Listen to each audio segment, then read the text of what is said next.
5ই আগস্টের আগ পর্যন্ত একরকমের চাপের মধ্যে ছিল। আজকে নতুন বাস্তবতায় নতুন ধরনের কৌশলের মধ্য দিয়ে গণমাধ্যমকে প্রচন্ড চাপের মধ্যে রাখা হয়েছে।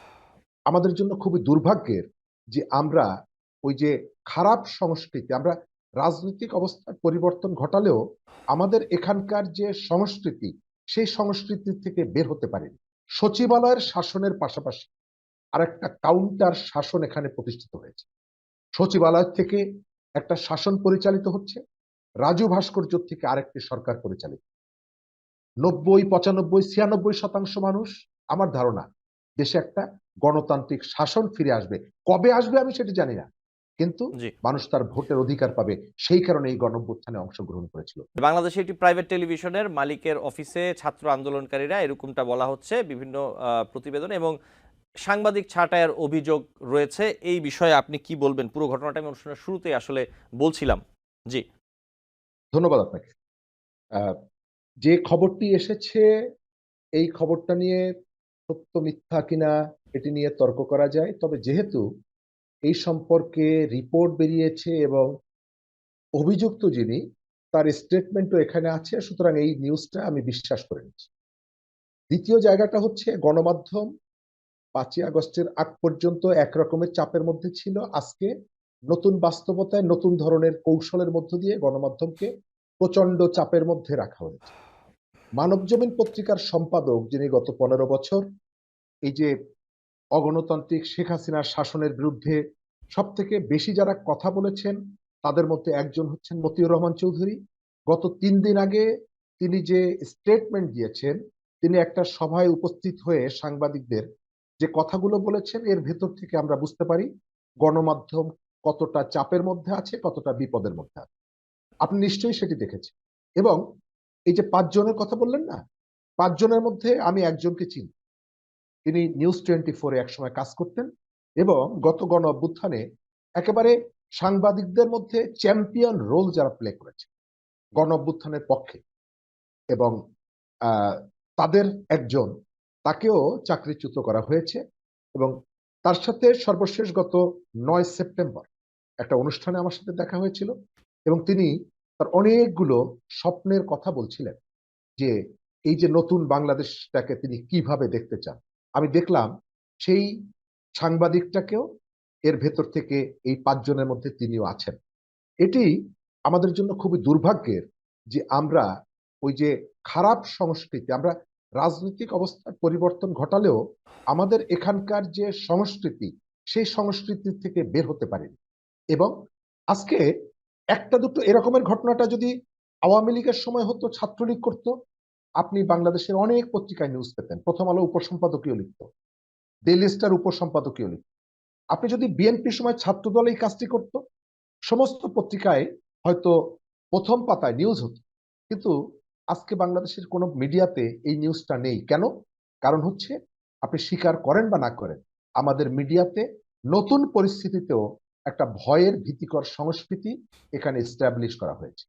জি, যে শরীফুজ্জামান শরীফ। সমন্বয়ক, যে সমন্বয়কের সম্পর্কে বক্তব্যটা এসেছে, আমি মনে করি যে তার অন্যান্য যে সতীর্থ যারা আছেন, তাদেরও এই বিষয়টি নজরে আনা দরকার, সরকারের নজরে আনা দরকার।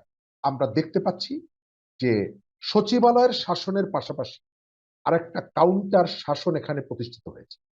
সচিবালয় থেকে একটা শাসন পরিচালিত হচ্ছে, রাজু ভাস্কর্য থেকে আরেকটি সরকার পরিচালিত।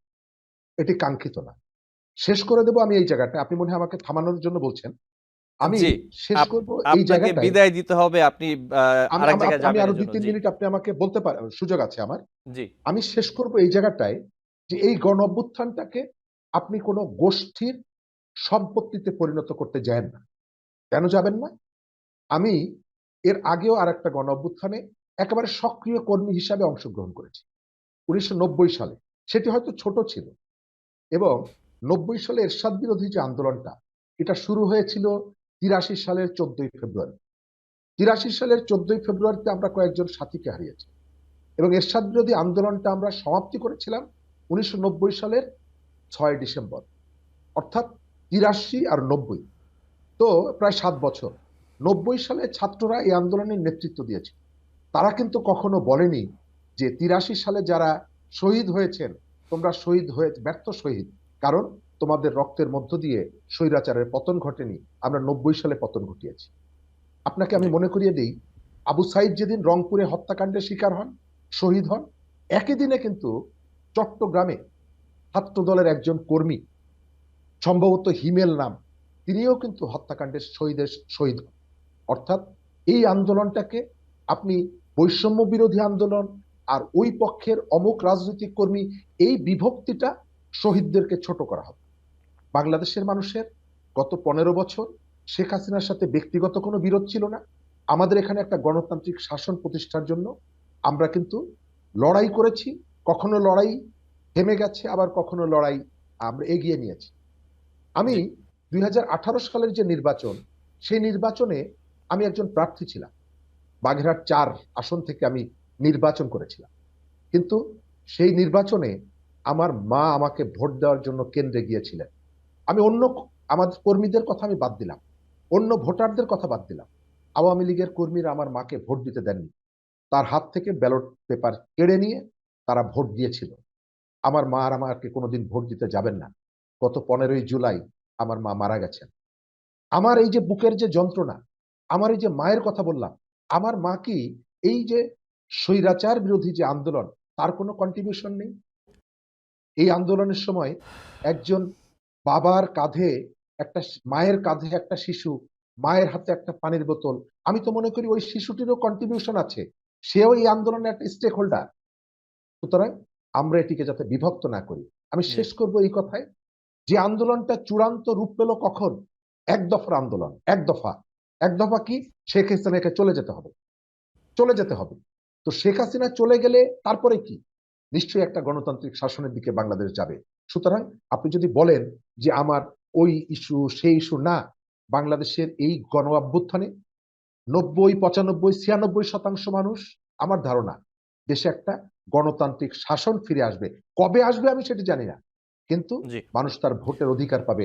সেই কারণে এই গণ অভ্যুত্থানে অংশগ্রহণ করেছিল।